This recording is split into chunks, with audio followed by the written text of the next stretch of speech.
Olá, eu sou o Tataco e a aula é sobre gêneros literários. Nós podemos começar falando da diferença entre gênero textual e gênero literário. O gênero textual caracteriza o texto enquanto sua estrutura, seu objeto, sua função. Já o gênero literário nos dá a noção das características do texto que o transformam aí numa obra de arte. As primeiras considerações a respeito de gênero literário remontam à Grécia Antiga, quando Platão cunhou um termo conhecido como mimesis.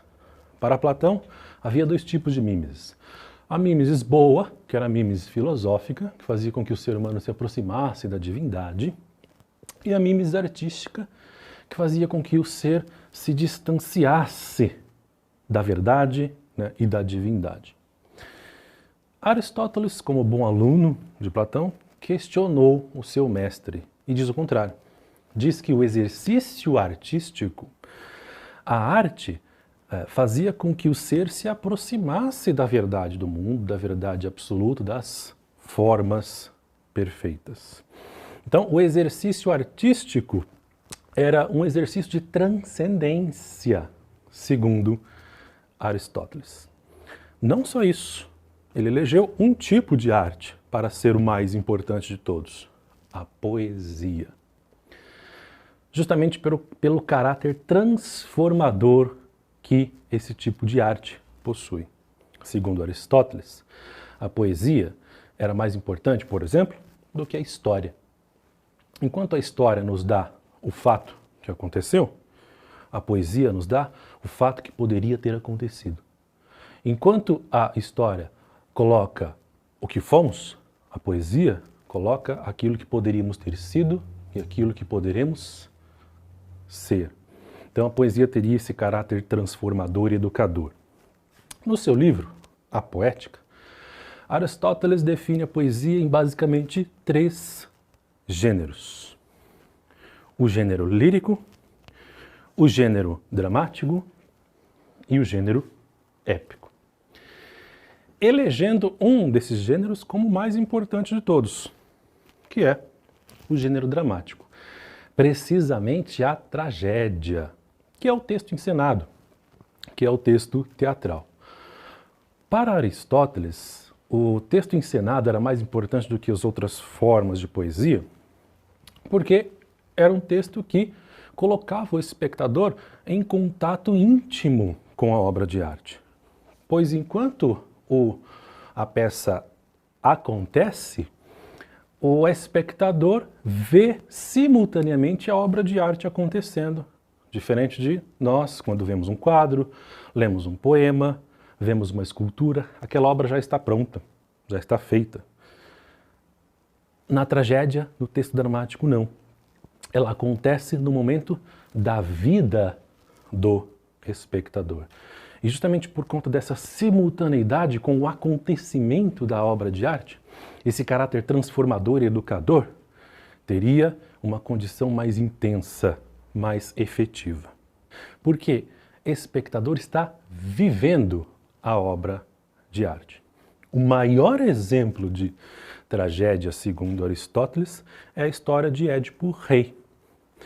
Édipo Rei, que para a história seria apenas o rei de Tebas, que para a poesia representaria aí toda a impossibilidade de fugirmos do nosso destino, que é uma coisa comum a todos nós. Na história de Édipo há um momento em que Aristóteles nomeia como catarsis. Catarsis é o momento do texto dramático em que há a revelação. Há um momento mais emocionante. Há um momento em que o espectador entra em contato com o protagonista, com o sofrimento do protagonista, e sofre junto e se transforma junto com ele. É um momento de purificação. No exemplo que demos, Édipo Rei, é o momento em que Édipo descobre o seu destino, que ele tentou fugir a vida toda. Ele assassinou o próprio pai e se casou com a própria mãe. É esse momento em que o espectador entra em contato direto com a obra e se transforma.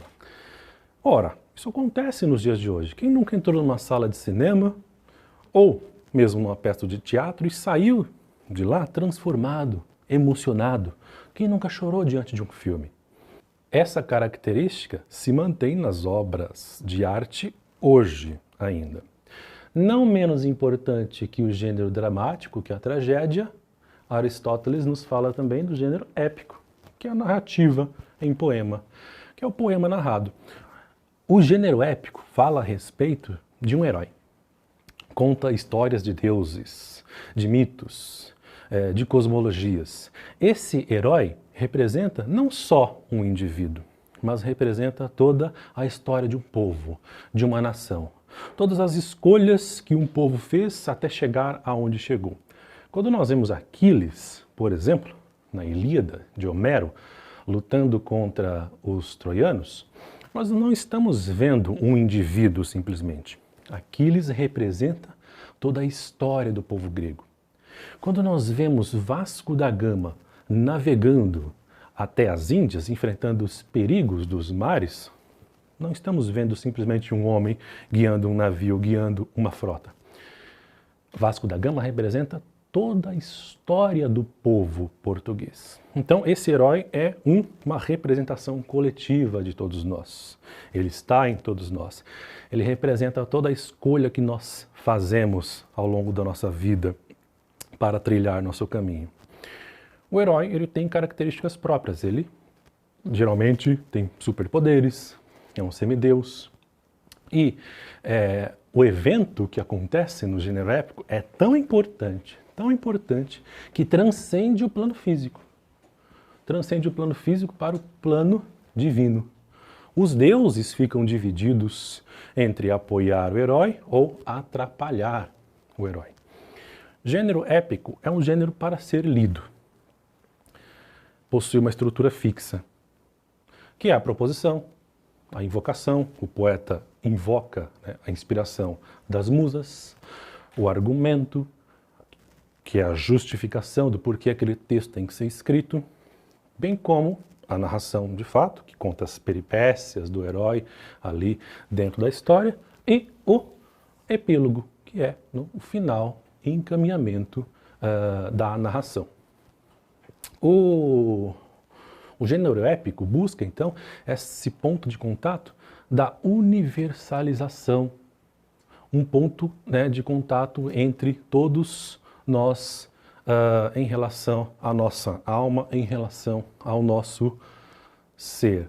Outro gênero que Aristóteles elenca na sua poética é o gênero lírico, que é a expressão da emoção, a expressão do sentimento.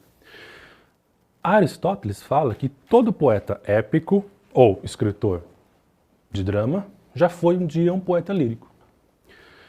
Seria a poesia lírica um primeiro ponto ali antes do poeta evoluir até o épico, evoluir até o dramático. Assim como o nosso poeta aqui do sul do Brasil, Paulo Leminski, diz que todo mundo é poeta até os 17 anos de idade, até chegar a primeira conta para pagar. É difícil manter esse lirismo, né, durante a vida. Quando a gente pensa em lírica, nós lembramos do eu lírico. E o lírico é uma entidade distanciada do autor. É a voz que fala no poema. A voz que fala no poema com quem? Com a gente, com você. Esse sentimento, né, essa expressão da emoção do poema lírico busca também o mesmo objetivo que o poema épico, o mesmo objetivo que o poema dramático, que o texto dramático, que é esse ponto de contato entre todos nós, esse ponto de transformação da nossa alma, do nosso ser. Aristóteles disse que havia 9 nomes importantes da lírica grega. E um deles era uma mulher. A maior representante da lírica grega, segundo Aristóteles, era Safo de Lesbos. Safo de Lesbos, que inclusive foi exilada também por conta dos temas que tratava em seus poemas, a respeito de homoafetividade, a respeito de sensualidade e etc.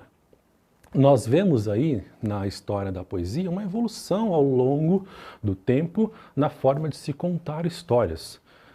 Assim como a poesia lírica ela evolui, da ode, que é uma poesia de homenagem, da elegia, que é uma poesia mais sentimental, para o soneto, lá na Idade Média, que vai chegar até os dias de hoje.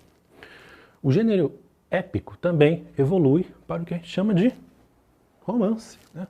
Que é o gênero narrativo que nós conhecemos hoje. A forma de se contar a história hoje modificou-se a partir aí do gênero épico para a prosa, né? Que diferencia aí entre prosa e poesia. Mas a lírica, né, o drama ainda permanecem da mesma maneira. O que a gente pode concluir e tirar de importante dessas três diferenças aí entre a poesia é que os três gêneros buscam o mesmo ponto de contato, que é cavar fundo na alma humana na perspectiva de transformá-la. O gênero épico pela coletividade. O gênero dramático, a tragédia, na busca pela emoção, do momento catártico. E o gênero lírico na busca por uma subjetividade.